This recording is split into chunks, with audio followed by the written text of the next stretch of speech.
I want to take just a moment to go over depression with children and adolescents. I know a lot of the people in this class are going into nursing, or you might work with children. Perhaps you're going to be teachers, have kids of your own. So I think it's something worthwhile to take a few extra minutes on. There's some misconceptions, and yeah. So anyhow, I think it's certainly worthwhile. So I am right now at the Surgeon General's webpage. It's www.surgeongeneral.gov.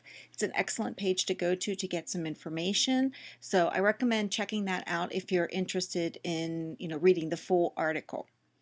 So for children and adolescents, the most frequently diagnosed mood disorder is major depression. There's some other mood disorders, but major depression would be the most common, and that is of concern because that comes along with an increased risk of suicide and suicide behavior. The incidence of suicide attempts reaches a peak around mid-adolescence, and mortality, in other words, dying from suicide, increases steadily throughout the teens, and it's the third leading cause of death during those years. So, although suicide cannot be defined as a mental disorder, various risk factors, especially the presence of a mood disorder like depression, can predispose young people to such behavior. So, let's talk a little bit about major depression. It is a serious condition. It's characterized by one or more depressive episodes. These episodes can last on average from 7 to 9 months. During this time, now it does have some features that are similar to adults, but I'm going to emphasize the parts that are different. The depressed child, they're sad, and that is similar to an adult. They lose interest in activities, again, similar to an adult. They criticize themselves, and they feel others criticize them, which adults do that too. They feel unloved, pessimistic, and hopeless about the future. They think life is not worth living, and they may have thoughts of suicide. So all that is pretty similar to what an adult may feel. Here is where it changes a bit. Depressed children and adolescents are often irritable, and this irritability can lead to aggressive behavior. So, and this is where depression gets missed sometimes with children. A depressed child can look like an angry child. So what can happen is, let's say you have a child in your classroom, and that child is disengaged. Perhaps they're not coming to school a lot. They're missing a lot of school, and we'll talk about that in just a moment. But when they are in, they seem very angry. Well, with children, that anger could actually represent one of the symptoms of depression. With adults, you're much more likely to see the typical sad symptoms. And with adults are much more likely to be able to say, I'm depressed. A child, if we're talking about an 8-year-old, for example, they are not going to have the vocabulary to say, oh, I think I'm in a depressive episode. So we, as their parents, teachers, nurses, caregivers, we need to be aware of this. Now, when I said just a moment ago, missing school, one of the other things that happens, and it's right down here, they talk about it, is these somatic symptoms.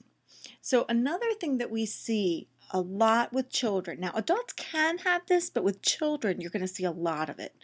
They have somatic complaints, and somatic means body. So you're going to see headaches, stomach aches, body aches. These children often will have they're sick, but it's related to psychological issues. So they start missing a lot of school. And that can be a red flag. Or they might just be sick in the morning, so they're tardy a lot. So to be aware of that, and it's not that they're thinking, oh, I think I'm going to miss school, so I'm going to put on a headache. They genuinely feel bad, but it's related to the depression. They also have anxiety symptoms, fears of separation, which typically adults don't have. Reluctance to meet new people, could be adult. So the point I want to make is, although there are some similarities, There are also some really important differences, and unfortunately, those differences can lead us to not diagnose depression. And if we don't diagnose it and we miss it, it can potentially be fatal. Or a child could miss a lot of school and get behind. And if they get behind, that affects their self esteem. And then it's almost like a self fulfilling prophecy. So now the child who was feeling like a failure related to the depression now sees themselves as a failure because their grades have dropped and they can't do what the other students could do because they did miss school. So it's sort of this downward spiral. So it's so critically important to catch these things in the beginning. And even if it's not depression, I mean, I don't want to jump to the conclusion, and we don't want to jump into medication and jump into diagnosing kids right away. I mean, this is something for a professional to do, a pediatric professional. But we do want to be aware, and there's no harm in having the school guidance counselor take a look, or having your pediatrician, or maybe a therapist. I always err on the side of caution. I think it's a very good idea, especially if you have these sort of changes. If you start hearing, this sort of, I'm not worth anything.